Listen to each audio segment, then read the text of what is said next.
Hello everyone, welcome to being engineer.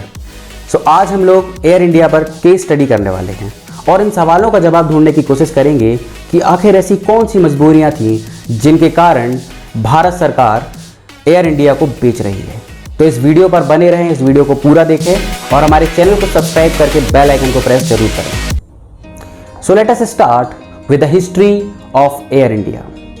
Air India को 1932 में JRD. Tata ने इस्टेब्लिश किया। एयर इंडिया भारत की पहली कॉमर्शियल एयरलाइन थी और इसे खुद सर जे.आर.डी. टाटा ने इस्टेब्लिश किया था। And when it was founded, it was named as Tata airlines.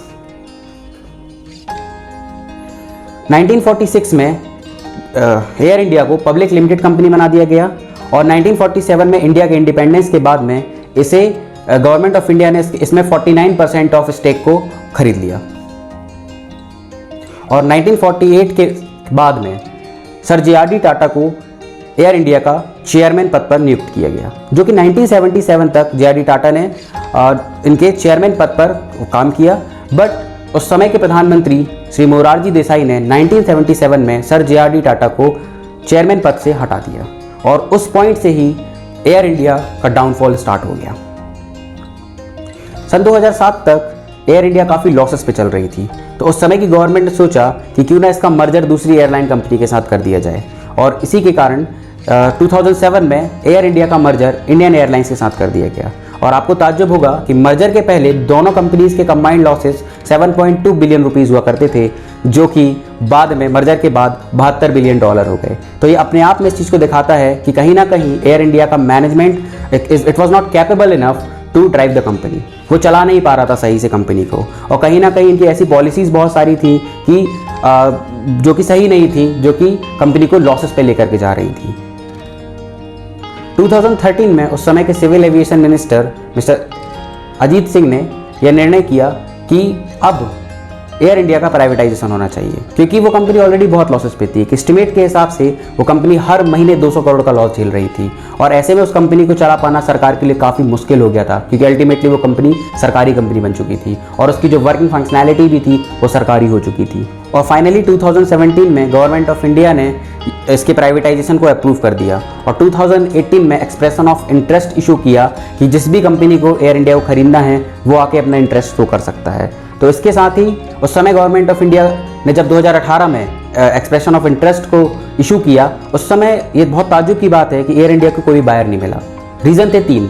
First reason, government of India चाह रही थी कि सिर्फ 76% ऑफ स्टेक को वो बेचे, बाकी 24% ऑफ स्टेक वो अपने पास रखना चाहती थी। दूसरी बात ये थी, जो कि बायर्स के सामने प्रॉब्लम था, कि गवर्नमेंट ऑफ इंडिया ये चाह रही थी कि सिर्फ इंडियन बायर्स ही इस कंपनी को खरीदें। और तीसरा जो प्रॉब्लम था सबसे बड़ा, वो ये था कि इस कंपनी के ऊपर 60,000 करोड़ का डेब्ट था। तो ये 3 कारणों से कोई भी बायर ने इसे खरीदना नहीं चाहे, क्योंकि अगर 24% स्टेक गवर्नमेंट के पास रहेगा तो गवर्नमेंट इस स्टेक का यूज़ उसके ऑपरेशन पे करेगी और ये चीज़ बायर नहीं चाह रहे थे। बायर उस पर 100% अपना अधिकार चाह रहे थे और इन गलतियों से सीख कर बाद में अभी गवर्नमेंट ऑफ इंडिया ने अपने तीनों पॉइंट्स को चेंज कर दिया। सबसे पहली बात, गवर्नमेंट ने बोला कि अब जो भी खरीदेगा वो 100% स्टेक खरीद सकता है। दूसरी बात, वो उन्होंने उस डेट को कम कर दिया, सिर्फ 30,000 करोड़ ही डेट अब उस बायर को खरीदना होगा। तो और तीसरी बात ये कि जो इंडियन इन्वेस्टर या फॉरेन इन्वेस्टमेंट में जो रोक लगाई थी, सिर्फ इंडियन इन्वेस्टर ही उसे खरीद सकते थे, उस रोक को भी गवर्नमेंट ऑफ इंडिया ने हटा दिया। तो एयर इंडिया के स्टेक को खरीदने में की रेस में सबसे आगे जो ग्रुप था वो ग्रुप था टाटा ग्रुप।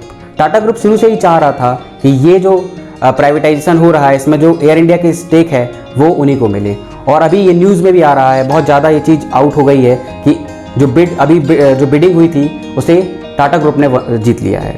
तो अभी देखते हैं, ये पब्लिक नहीं है, ऑफिशियल कोई न्यूज़ ऐसी नहीं आई है, but it is in the news, it is 100% clear that Tata group has won that bid of Air India. So अब देखते हैं कि महाराजा की घर वापसी के बाद उसका ऑपरेशन कैसे होता है।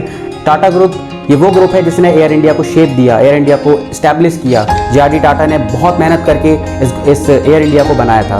तो अब देखते हैं कि आने वाली पीढ़ियाँ, आने वाले समय में टाटा ग्रुप कैसे इस एयर इंडिया को चलाता है और कैसे लॉस मेकिंग कंपनी को एक प्रॉफिट मेकिंग कंपनी बनाता है। सो अगर आपको ये वीडियो अच्छी लगी हो तो वीडियो को लाइक करें, शेयर करें और चैनल को सब्सक्राइब जरूर करें। Thank you everyone, thank you for watching this video.